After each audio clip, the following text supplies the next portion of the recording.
এইভাবে ঘরে chicken pakora recipe বানিয়ে খান, খুবই টেস্ট হয়।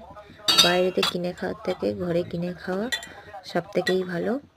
প্রথম আমি 350 গ্রাম চিকেন নিয়েছি, তার মধ্যে ময়দা দিয়ে দিলাম, আর দিচ্ছি নুন, হলুদ, গুঁড়ো লঙ্কা, ধনে পাউডার আর চিকেন মশলা আর আদা রসুনের পেস্ট দিয়ে ভালো করে মিশিয়ে আর ডুবো তেলে ভেজে নিন। ছাকা তেলে মুচমুচে করে রেডি হয়ে যাবে চিকেন পকোড়ার রেসিপি। আমার এই রেসিপিটা যদি ভালো লেগে থাকে আপনাদের, আমার চ্যানেলটা সাবস্ক্রাইবার করে দিও আর আমার পাশে থাকুন।